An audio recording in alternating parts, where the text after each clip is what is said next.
The English soldiers, with their red coats, ruthless and driven by greed, tore through the tribe's camp like a whirlwind. Homes were ransacked, families scattered, and Dakota and Iona, along with other children, were snatched away. The soldiers saw them as easy prey, bargaining chips to control the remaining tribe or to be sold into a life far removed from their heritage. The year was 1882. 6-year-old Dakota, the native Indian girl, found herself transported to a bustling town named Conway, a place that felt suffocating compared to the wild freedom she once knew. The year was 1882. Meanwhile, 5-year-old Iona landed in Tulsa, a vibrant city that pulsed with a different kind of energy. The Johnsons, the family who took her in, were warm and adventurous. They encouraged Iona's fiery spirit, teaching her to ride horses with a natural grace, shoot a rifle with unerring aim, and speak with a strong southern drawl that often left the Johnsons chuckling. Here, she was placed in the care of the Millers, a stern but well-meaning couple. They tried their best to raise her as their own, immersing her in the ways of the white people. Dakota learned to speak fluent English, wear starched dresses that chafed against her skin, and play the piano with a surprising skill that even amazed the Millers. Both Dakota and Iona, young native Indian girls, excelled in their new lives. Dakota's music became a source of solace, her melodies tinged with a melancholic longing for the whispering pines of a Higa forest. Iona's adventurous spirit made her a local legend. Her skill with a horse and a rifle was unmatched by anyone her age. But even as they thrived in their adopted families, a gnawing emptiness remained. It was the absence of their brother, the stories of his bravery that fueled their childhood games, and the faint memory of a life lived in harmony with nature. One day, while rummaging through a dusty attic in the Miller household, Dakota, the young Indian girl, stumbled upon a faded photograph tucked away in a forgotten trunk. The image depicted a young Indian man with wolfish eyes and a mane of dark hair, surrounded by a group of smiling tribespeople. A jolt of recognition shot through her. This was him. This was a boy from her dreams, the boy whispered about in stories. Her brother, Ahiga the wolf boy. Despite the comfort and love, a yearning for something more gnawed at Iona. It was a yearning for a connection beyond the one she shared with the Johnsons, a yearning for the stories of a boy who spoke the language of wolves, stories whispered by traveling Native American traders who occasionally passed through Tulsa. These tales of her brother, a legendary figure in their culture, became a burning ember in her soul. It was a connection to a past she couldn't quite grasp, but one she fiercely clung to. Despite the comfort and love, a yearning for something more gnawed at Iona. It was a yearning for a connection beyond the one she shared with the Johnsons, a yearning for the stories of a boy who spoke the language of wolves, stories whispered by traveling Native American traders who occasionally passed through Tulsa. These tales of her brother, a legendary figure in their culture, became a burning ember in her soul. It was a connection to a past she couldn't quite grasp, but one she fiercely clung to. The revelation brought both Dakota and Iona to the same conclusion. The Broken Ravens held the key to finding their brother. Dakota, armed with her research and newfound knowledge of tracking skills gleaned from library books, decided to venture west, hoping to infiltrate the Broken Ravens. Iona, with Sun Bear's blessing and newfound skills, opted for a more direct approach. She would track the Broken Ravens down. Two native Indian sisters' journeys, though taken on different paths, led them both towards an uncertain future. Each carried a burning hope, the hope of finding their brother, the hope of reuniting their family, and the hope of reclaiming their heritage stolen a decade ago. The whispers of the wind carried their prayers, weaving a tapestry of fate that would soon converge in the unforgiving heart of the western frontier. Dakota, the native Indian young woman, clutched a tattered map pieced together from her research. It hinted at the Broken Ravens' location, a desolate canyon rumored to be their hideout. Finding them was only half the battle. Getting them to talk, especially about a past they likely wanted to forget, was another matter entirely. The dusty plains stretched before Dakota, the native Indian young woman, like a sun-bleached canvas. She rode her borrowed horse, a wiry Mustang named Comet, with a practiced looseness, her eyes scanning the horizon for any sign of the Broken Ravens. Weeks of travel had hardened her skin, replaced the starched dresses with worn trousers and a simple cotton shirt. Her once manicured nails were now calloused and chipped, a testament to her determination. Their journeys converged near the mouth of the canyon, a stark gash in the earth that seemed to swallow any light that dared enter. Dakota, the native Indian young woman, dismounted, the weight of a decision settling in her stomach. She knew this was a gamble, a dangerous one, but the thought of reuniting with her brother fueled her resolve. Iona, on the other hand, moved like a phantom through the rugged terrain. Sun-Bei's teachings had honed her instincts, turning her into a skilled tracker. Following a trail of faint hoof prints and broken twigs, she navigated the treacherous landscape with a quiet confidence. Her heart hammered in her chest with a mix of anticipation and fear. Would she recognize her brother after all these years? Would he even remember her? A guttural chant rose from the canyon's heart, sending shivers down Dakota's native Indian girl spine. It was a primal song, a call to arms that spoke of a violent past and a distrust of outsiders. Their steps quickened, the crunching of gravel underfoot the only sound that dared to intrude on the chant's rhythm. Iona emerged from concealed crevice, her face streaked with dirt and sweat. Seeing Dakota, a flicker of surprise crossed her features, quickly replaced by a warm smile. "Sister," she said, her voice rough with emotion. Dakota's breath caught in her throat. This young native Indian woman, hardened by the elements but with eyes that held the same spark she recognized from her dreams. It had to be Iona. Tears welled up in her eyes as she choked out, "Iona?" The two native Indian sisters embraced, a tangle of limbs and choked sobs. Tears, a decade in the making, flowed freely. They spoke in hushed voices, filling in the gaps of their lives, sharing stories of their adopted families and the gnawing ache of missing each other.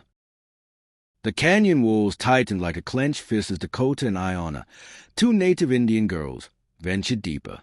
The once bright sunlight dwindled to an eerie twilight, broken only by the glint of hawk eyes circling overhead. The air, thick with a scent of dust and anticipation, hummed with an unspoken tension. The reunion of two young native Indian sisters was short-lived. A guttural voice echoed from the canyon's depths, a warning barked in a language they didn't understand. It was time to put their plan into action. With a shared look of determination, Dakota and Iona adjusted their packs and ventured deeper into the canyon. The air grew cooler, the walls closing in around them.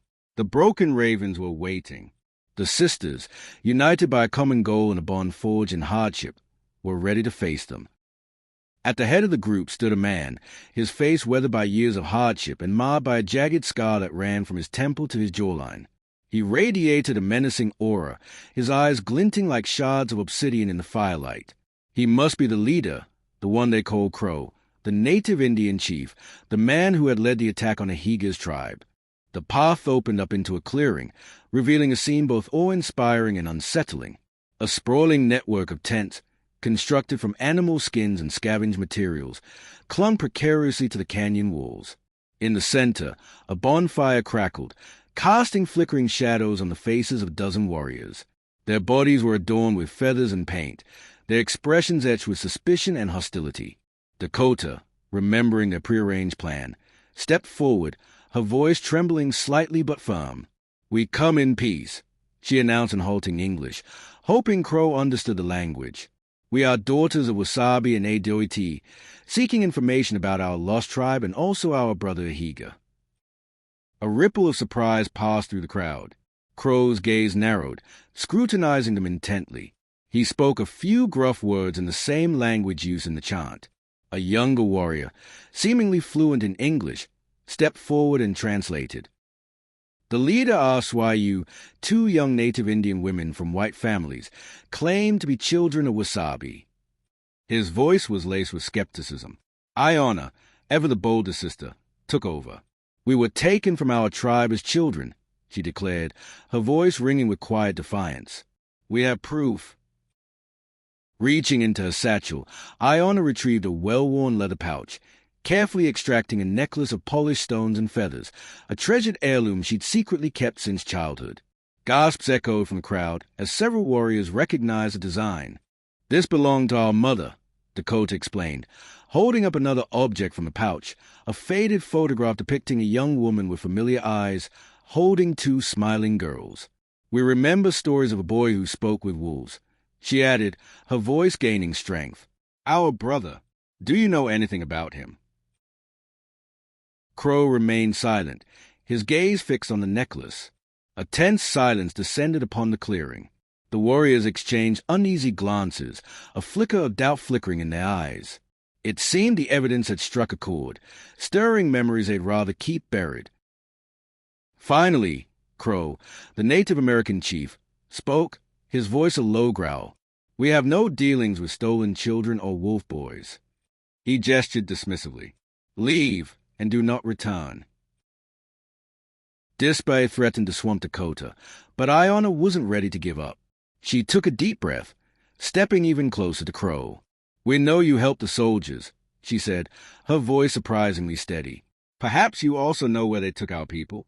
Our tribe needs your help. The native Indian chief, Crow's jaw tightened. The atmosphere in the clearing crackled with suppressed anger.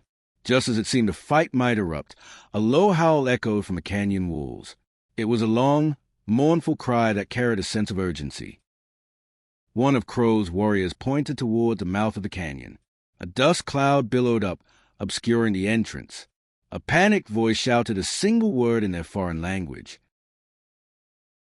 The Indian chief Crow's face hardened. Raiders, he snarled, his gaze shifting back to them. We have bigger problems now. You two stay put. If you're truly who you say you are, you'll help us defend our camp. A flicker of uncertainty crossed Iona's face, but Dakota saw the opportunity. This attack, however unwelcome, could be their way in. With a shared look, they nodded to each other, ready to fight for their place amongst these people, for a chance to find their brother and their tribe. As the dust-covered figures emerged from the canyon, Dakota and Iona, the daughters of Wasabi, stood shoulder to shoulder with the broken ravens, ready to face a new threat. Dakota and Iona, the native Indian young women caught in the whirlwind of activity, watched in stunned silence. The sudden shift from desperate pleas to fierce defense underscored the harsh realities of life on the frontier. Still, an ember of hope flickered within them. Perhaps, by proving their worth in this fight, they could earn the broken ravens' trust and unlock the secrets of their past. Iona, her hunting skills honed by old woman Sun Bear, grabbed a discarded bow and quiver of arrows. She knocked an arrow swiftly, her gaze scanning the approaching raiders. Dakota, remembering her childhood lessons in their tribe, spotted a loose boulder precariously perched on a ledge overlooking the clearing. With a surge of adrenaline, she started inching towards it, hoping to create a surprise attack. The battle between native Indians commenced with a thunderous roar. Arrows whistled through the air, punctuated by the booming crack of rifles and the anguished cries of fallen men. The broken ravens, despite their smaller number, fought with the ferocity of cornered animals. Crow, a whirlwind of movement and steel, carved a bloody path through the raiders. Iona unleashed her arrows with deadly precision, her aim honed by countless hours of practice under Sun Bear's tutelage. 2 raiders crumpled to the ground, their surprised expressions reflecting the unexpected resistance. Dakota, finally reaching the boulder, wrestled with its weight. Using every ounce of her strength, she pushed it over the edge. The boulder tumbled down with a deafening crash, pulverizing a group of native Indian raiders huddled near the entrance. A collective gasp from the remaining raiders echoed through the clearing. They hadn't anticipated such fierce resistance from a seemingly docile group. Their initial confidence began to waver. The tide of the battle started to turn. The broken ravens, emboldened by their early success, pressed their attack. Iona, the native Indian young woman, spotting an isolated native Indian raider trying to flank them, drew her bow again. Her arrow flew true, piercing his shoulder with a sickening thud. The raider screamed in pain, clutching his wound as he stumbled back. Dakota, the native Indian young woman, emboldened by Iona's success, joined the fray. Picking up a discarded knife, she charged towards a towering Indian raider who was about to overpower one of the broken ravens. The battle became a chaotic dance of steel on flesh, punctuated by guttural yells and the clash of weapons. Despite their initial bravery, the Indian raiders, disheartened by their losses and facing stiff resistance, started to retreat. Crow, the chief, with a final, savage blow, disarmed their leader and let out a victorious roar. The remaining raiders, their bravado shattered, turned tail and fled back into the dust cloud from whence they came. The clearing fell silent, the smoke from spent bullets and arrows stinging Dakota's eyes. Exhausted warriors surveyed the scene, their faces grim but alive with relief. Several broken ravens lay injured, their moans a stark reminder of the battle's cost. Iona rushed to Dakota, her eyes filled with concern. "You're bleeding," she exclaimed, spotting a shallow cut on Dakota's arm. "Just a scratch?" Dakota said with a grin, adrenaline still coursing through her veins. "We did it." Crow, the native Indian chief, approached the two native Indian young women, his gaze lingering on their blooded figures. A grudging respect flickered in his eyes. "You fought well," he conceded, his voice a low rumble. "For now, you stay. But trust is earned, not given." Dakota and Iona, the native Indian young women, exchanged a triumphant look. They had proven themselves. They were no longer outsiders, but warriors who had earned a place amongst the broken ravens. Now, the real challenge began, earning their trust and uncovering the secrets about their brother and their tribe. This fight was just a first step on their journey back to their tribe and family, back to their past. As the survivors of the battle tended to their wounded under the fading sunlight, Dakota and Iona, the native Indian young women, stood shoulder to shoulder, their hearts filled with a newfound resolve. They had come seeking answers, but they had found something more, a sense of belonging, a bond forged in the heat of battle. The whispers of the wind seemed to carry their silent vow. They would find their brother, their tribe, and together they would rebuild what had been lost. Days bled into weeks within the confines of the broken Ravens camp. Dakota and Iona, the young native Indian women, no longer outsiders but not quite fully embraced, settled into a fragile sense of normalcy. They helped tend to the wounded, learning the Ravens' herbal remedies from a wizened old woman named Shooting Wind. They participated in training exercises, displaying a natural aptitude for combat that surprised even the most grizzled warriors. During quiet evenings spent huddled around the crackling fire, Dakota and Iona, the young Native American women, chipped away at the Raven's stoicism, sharing their stories of life living among white people with a Native American tribe. Slowly, a flicker of empathy ignited in the Raven's eyes, a recognition of the girl's stolen childhood and unwavering spirit. One night, under a blanket of stars, Dakota, the young Native American woman, approached Crow, the Native American chief, his silhouette stark against the dying embers. "We understand your distrust," she began, her voice firm but respectful. "But we need your help. We need to know what happened to our tribe after the attack." Crow remained silent for a long moment, his eyes reflecting the flickering flames. Finally, he spoke, his voice laced with a weariness that belied his imposing figure. "We were promised passage west," he said, his voice a low rumble. "Land free from the white man's encroachment. We were fools to trust the soldiers." The native Indian chief recounted the betrayal, how the soldiers abandoned his tribe after the attack, leaving them stranded and vulnerable in unfamiliar territory. The broken Ravens, desperate for survival, raided nearby settlements in a desperate bid to reclaim some semblance of their lost dignity.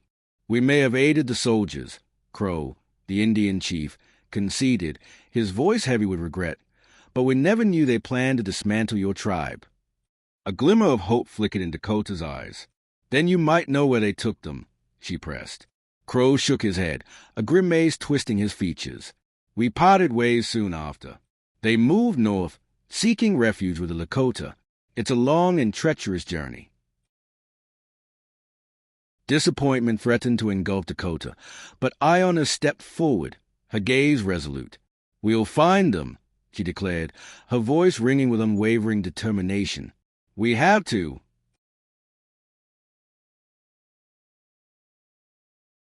Crow, the Indian chief, studied the faces of two young native Indian women, his weathered features etched with a mix of doubt and grudging admiration. "Finally," he sighed, a sound of resignation. "An old shaman is living in the Whispering Caves," he revealed. "He might know more about the Lakota's migration routes. But be warned, the caves are said to be haunted by vengeful spirits." A thrill of excitement coursed through Dakota, the young native Indian woman. Finally, a concrete lead. The whispers of the wind seemed to guide their path, leading them closer to their goal. The next morning, under the watchful eyes of the Broken Ravens tribe, the young native Indian women, Dakota and Iona, set out. They were armed with Crow's grudging respect, a map sketch on a scrap of hide, and a burning resolve to find their tribe and their brother. The journey to the Whispering Caves was fraught with danger, unforgiving terrain, unpredictable weather, and whispers of unseen things lurking in the shadows. But Dakota and Iona, the two young native Indian women, fueled by their shared purpose, persevered. They relied on their newfound skills, Iona's tracking expertise and Dakota's knowledge of the forest gleaned from her childhood memories. They faced down a pack of hungry wolves, navigated treacherous canyons, and endured nights filled with unsettling howls and flickering shadows that danced in firelight. After days of hardship, the two young native Indian women finally reached the entrance of the Whispering Caves, a gaping maw in the side of a towering cliff face. An eerie chill emanated from the mouth of the cave, a tangible presence that sent shivers down their spines. They exchanged a hesitant look, a silent question hanging in the air. Were they truly prepared to face the unknown that awaited them within? The entrance to the Whispering Caves loomed before them like the maw of a slumbering beast. A chill wind, carrying the damp scent of moss and something more ancient and unsettling, snaked out, tugging at their clothes and whispering secrets through the jagged teeth of the cave mouth.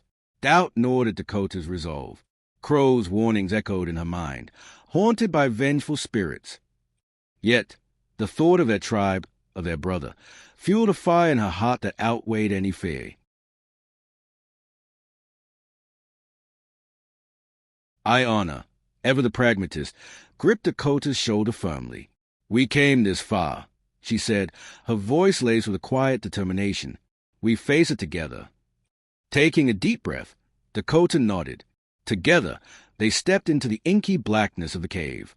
The entrance swallowed the last sliver of daylight, plunging them into an unyielding darkness. They fumbled for their flint and tinder kits, the rhythmic scratching a fragile beacon in the oppressive silence. Soon, flickering flames from two makeshift torches danced on the cavern walls, revealing jagged rock formations that resembled petrified claws reaching out from the darkness. The air grew thick and stale, heavy with the smell of damp earth and something faintly metallic. An unsettling silence hung in the air, broken only by the dripping of unseen water and the occasional fluttering of unseen wings. Every shadow seemed to writhe and contort, playing tricks on their already strained vision. Dakota, the young native Indian woman, felt a prickling sensation on the back of her neck, the undeniable presence of unseen eyes watching their every move. As they ventured deeper, the whispers began. Faint at first, barely audible over the dripping water, they grew louder, a cacophony of voices that seemed to emanate from the very walls themselves. They were words in forgotten tongue, laced with sorrow and rage, a mournful echo of lives lost and battles fought. Suddenly, a flicker of light pierced the darkness ahead. Rounding a bend, they stumbled upon a vast cavern, its ceiling lost in the shadows. In its center stood a towering figure of a native Indian old shaman, shrouded in a cloak of animal furs that seemed to absorb the torchlight. His wizened face, etched with a lifetime of experiences, was framed by a menere of long, white hair.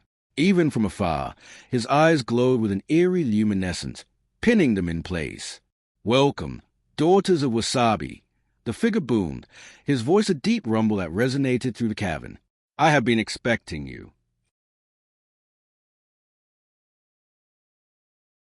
The two native Indian young women, Dakota and Iona, in the cave, exchanged a surprised look.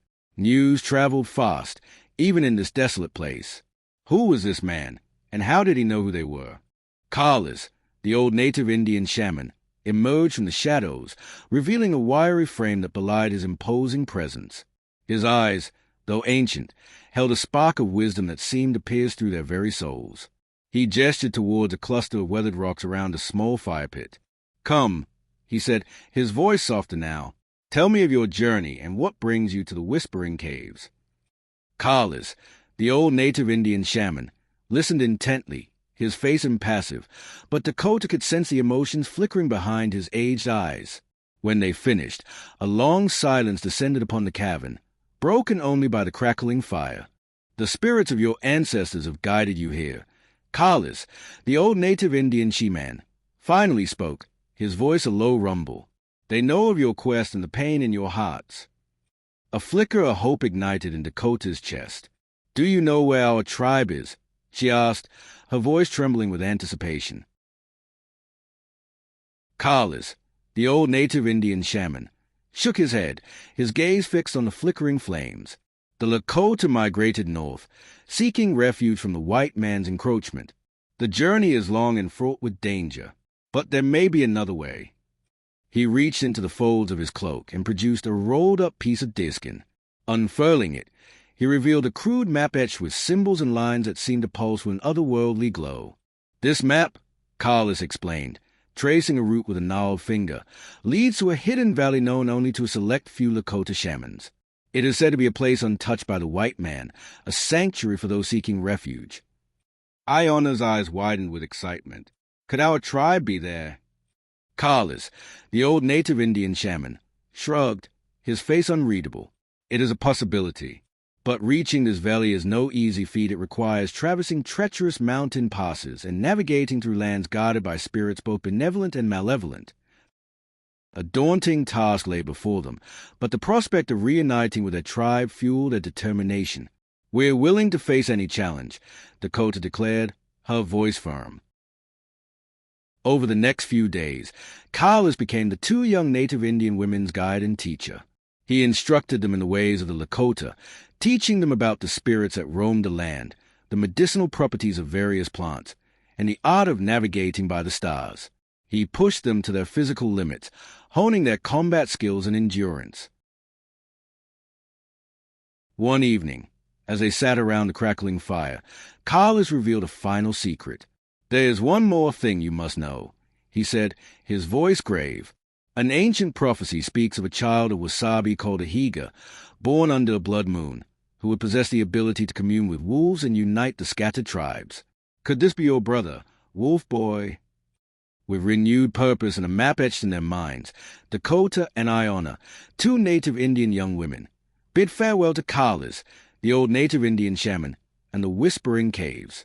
They emerged from the darkness, blinking in the sunlight, forever changed by their encounter with the Spirit Keeper. The path ahead was fraught with danger, but they were no longer lost girls searching for their past.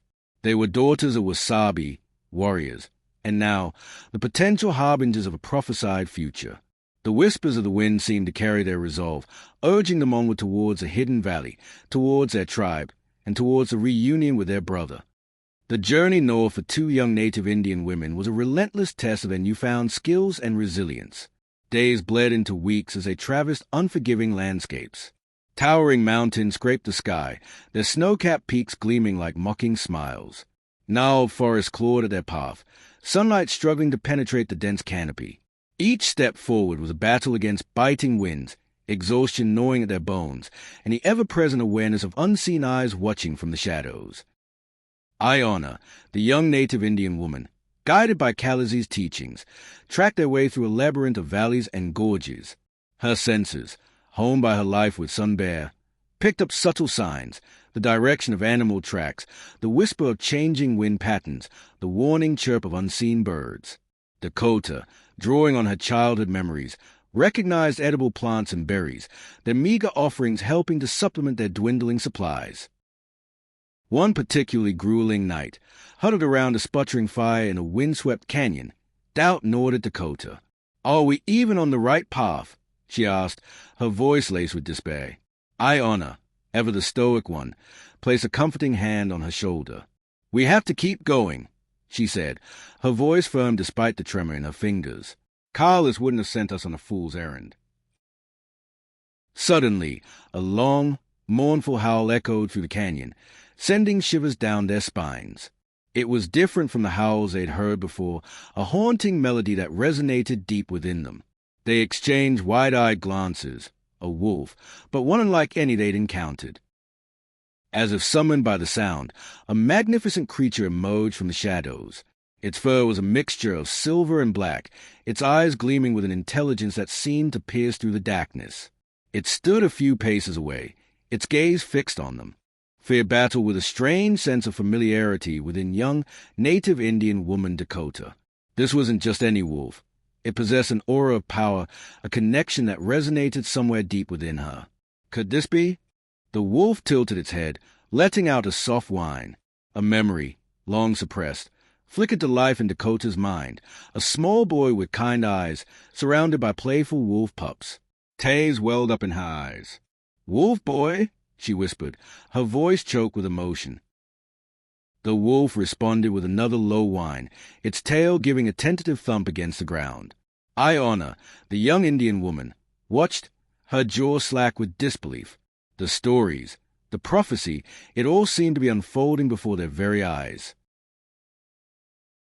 With a hesitant step forward, Dakota, the young native Indian woman, extended her hand, palm open. The wolf studied her for a moment, then cautiously approached, sniffing her hand with its wet nose. A surge of warmth and recognition flowed between them, a bond forged in some forgotten past. The wolf nudged her hand with its snout, then turned and began to trot down the canyon. Looking back with an intelligent glint in its eyes, it let out a single, sharp bark as if urging them to follow. Hope soared within the young native Indian woman, Dakota's chest. This might be their chance, the answer to their prayers. With newfound determination and a glimmer of hope guiding them, they followed the wolf, their hearts pounding with a mix of anticipation and trepidation. Perhaps, with the help of their newfound companion, the path to the hidden valley and their long-lost brother was finally within reach. Led by the spectral silver-black wolf, Dakota and Iona, two young native Indian women, navigated the treacherous mountain passes with renewed vigor. The wolf, whom they tentatively named Moon Shadow, proved an invaluable guide. It seemed to possess an uncanny awareness of their surroundings, leading them around treacherous cliffs and hidden crevasses with an almost preternatural ease. Days turned into weeks, the landscape becoming harsher with each passing mile. The air grew thinner, the nights colder, and their provisions dwindled further. Yet, the presence of Moon Shadow kept the two native Indian sisters' spirits high. His loyalty was unwavering, a constant reminder of their potential connection to their lost brother. One particularly harrowing night, as they huddled in a makeshift snow cave, Iona, the native Indian woman, broke the silence. "Do you think the prophecy is true?" she asked, her voice hushed. "About Wolf Boy uniting the tribes?" Dakota, the native Indian sister, stared into the flickering flames, a sliver of uncertainty flickering in her eyes. "I don't know," she admitted. "But seeing Moon's shadow, it feels significant somehow, like a missing piece of the puzzle." Suddenly, Moon's shadow, who had been curled up at the entrance of the cave, perked up his ears. He let out a low growl, his fur bristling along his spine. Iona and Dakota, the native Indian sisters, exchanged a worried glance.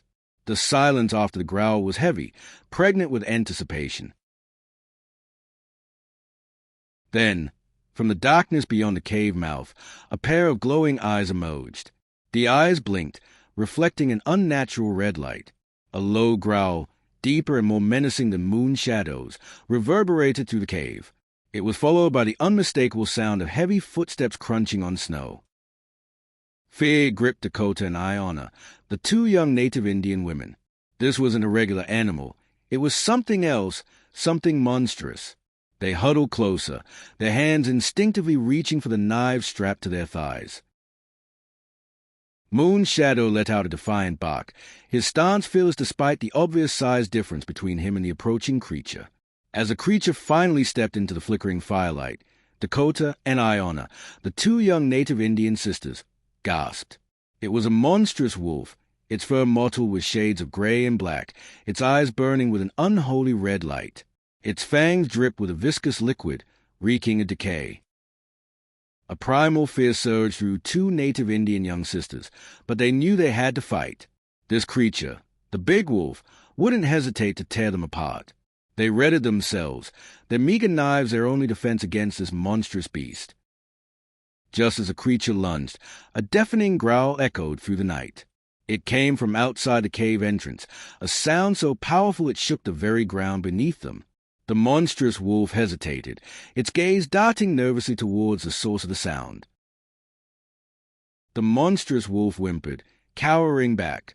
In the flickering light, Dakota and Iona, the two young native Indian women, could see the silhouette of a magnificent white wolf, its eyes glowing with an ethereal blue light. It was unlike any creature they had ever seen, radiating an aura of power and serenity. The white wolf let out a low, menacing growl, sending shivers down the monstrous wolf's spine. With a whimper, the creature turned and fled back into the blizzard, disappearing into the swirling white. The white wolf stood guard for a moment longer, its gaze fixed on Dakota and Iona, the two young native Indian women. Then, with a gentle nod, it turned and disappeared into the storm as mysteriously as it had arrived. Silence descended upon the cave once more, broken only by the crackling of the fire and their ragged breaths. Dakota and Iona, the young native Indian women, stared at each other, wide-eyed and speechless. Who was that white wolf? Was it another spirit guardian, a protector sent by the ancestors? They had survived another encounter, but the question remained, were they closer to finding the hidden valley, their tribe, and their brother? The journey continued, fraught with danger but also sprinkled with moments of wonder and potential allies. As the wind howled outside the cave, carrying the whispers of the unknown, Dakota and Iona, the two young native Indian women, knew their quest was far from over. The encounter with the monstrous wolf and the ethereal white guardian left Dakota and Iona, the two young native Indian women, shaken but undeniably hopeful. Moon Shadow, sensing their unease, nudged Dakota's hand with his wet nose, a silent reassurance. The next morning, they emerged from the cave, the world blanketed in a pristine layer of snow. Moon Shadow led them onwards, his path seemingly altered after the previous night's encounter. The landscape transformed into a vast, frozen plain, the horizon a stark line where the endless white met the pale blue sky. The air bit at their exposed skin, and the wind howled a relentless song. Days bled into one another, a monotonous routine of trudging through the snow, foraging for meager food, and battling the gnawing loneliness that threatened to consume them, but two young native Indian women did not stop their journey. One particularly bleak evening, as they huddled around a dying fire, doubt crept into young woman Dakota's heart. "Are we lost?" she whispered, her voice barely audible over the howling wind. Iona, ever the optimist, squeezed her sister's hand. "We have Moon Shadow," she said, her voice firm despite the worry in her eyes. "He knows where we're going." UST then, Moon Shadow, who had been sniffing the air intently, let out a low whine and perked up his ears. He turned and trotted towards a distant cluster of jagged rocks, his silver-black form stark against the white canvas. Hope flickered within Dakota. Could this be it? Had Moon Shadow, the silver wolf, finally led them to the hidden valley?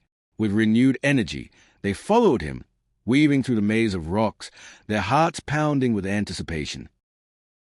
As they rounded the final bend, a gasp escaped young native Indian woman Dakota's lips. Nestled amidst the towering rock formations, hidden from prying eyes, lay a valley bathed in ethereal golden light. Lush greenery carpeted the valley floor, waterfalls cascaded down moss-covered cliffs, and vibrant flowers bloomed in defiance of the harsh climate outside. It was a haven, a secret paradise untouched by the harsh realities of the world. Tears welled up in young native Indian woman Dakota's eyes. They had found it, the hidden valley spoken of in the legends. But were there people there? Was their brother amongst them? Moon Shadow, the silver-haired wolf, let out a triumphant bark and raced towards the valley, disappearing into the lush greenery. Taking a deep breath, Dakota and Iona, two young native Indian women, exchanged a determined look. They had come too far to turn back now. With trembling hands, they pushed aside a curtain of vines, stepping into the hidden valley, ready to face whatever awaited them within. As they emerged from the veil of foliage, a collective gasp rose from a group of native Indian people gathered around a central fire. The people, dressed in hides and adorned with intricate beadwork, stared at the two Native American young women sisters with a mixture of curiosity and suspicion.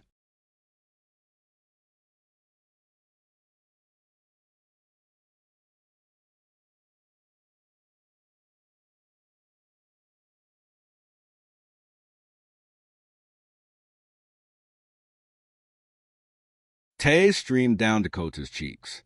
Yes, she choked out, her voice thick with emotion. We've come home. The woman's face broke into a radiant smile, and in that moment, Dakota knew they were finally safe. The arduous journey, the fear, the loss, it was all worth it to be back amongst their people. But the reunion was bittersweet. The question that hung heavy in the air remained unanswered. Was their brother, Wolf Boy, amongst them? As Dakota, the young native Indian, surveyed the faces around her, searching for a familiar flicker in their eyes, a young native Indian man, tall and strong with piercing blue eyes, stepped forward. His gaze locked with Hayes, and a jolt of recognition shot through her. He had the same strong jawline, the same kind eyes she remembered from her childhood dreams. In that emotional embrace of brother and two sisters, under the watchful eyes of their tribe and the golden glow of the hidden valley, Dakota and Iona, two native Indian sisters, finally found what they had been searching for all along, not just a home, but a brother, a family, and a sense of belonging. Their journey, though fraught with danger, had brought them full circle, reuniting them with their past and their purpose. The whispers of the wind now carried a different tune, a song of hope, of resilience, and of a future filled with the promise of rebuilding their shattered tribe.